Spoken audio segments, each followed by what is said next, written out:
गुड़ी पाड़वा हिंदू धर्म के प्रमुख त्योहारों में से एक है, जो चैत मास की शुक्ल प्रतिपदा तिथि को मनाया जाता है।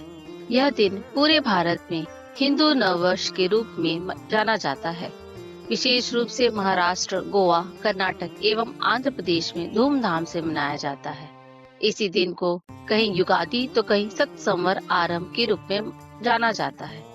पौराणिक मान्यताओं के अनुसार इसी दिन ब्रह्मा जी ने सृष्टि की रचना प्रारंभ की थी, इसलिए यह दिन सृजन, नव चेतना और सकारात्मक ऊर्जा का प्रतीक है। इस दिन से चैत नवरात्रि की भी शुरुआत होती है।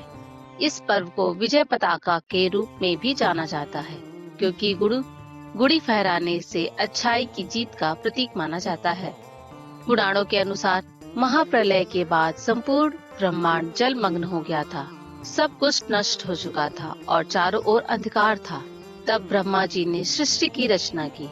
ब्रह्मा जी ने सबसे पहले समय की गणना के लिए दिन, रात, महीने और वर्ष की व्यवस्था की। देवी देवताओं, यक्ष, राक्षस, गंधर्व, ऋषि, मुनि, नदियों, पर्वतों, पशु पक्षियों और कीट पतंगों की रचना की।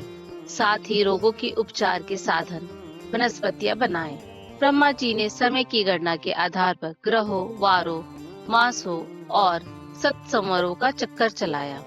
चैत्र शुक्ल प्रतिपदा के दिन से ही उन्होंने सृष्टि का निर्माण कार्य प्रारंभ किया था, इसलिए यह तिथि सृष्टि का प्रथम दिन कहलाती है। गुड़ी पाड़वा की कथा शालिवाहन से भी जुड़ी है। शालिवाहन ने शक शत्रुओं से युद्ध में मिट्टी के सैनिक बनाए, उन पर पानी छिड़ककर प्राण फूके और विशाल सेना तैयार की। इस दिन उन्होंने शंकों को पराजित किया और विजय पताका फहराई। शालिवाहन देवी उपासक थे और कुंडलिनी की पूजा करते थे। उनकी विजय को याद रखने के लिए गुड़ी फहराने की परंपरा शुरू हुई। गुड़ी पाड़वा का दिन प्राकृतिक रूप से भी विशेष महत्व होता है। इस समय सूर्य मेष राशि में प्रवेश करता है, जिससे दिन रात बराबर होते हैं।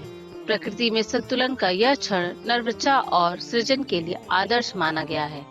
इस समय रबी फसल की पककर तैयार हो जाते हैं, इसलिए यह समय कृषक समाज के लिए भी खुशहाली और समृद्धि का प्रतीक है। बसंत ऋतु का आगमन हो चुका होता है। प्रकृति खिल उठती है, जो जीवन में नई ऊर्जा का संचार करती है।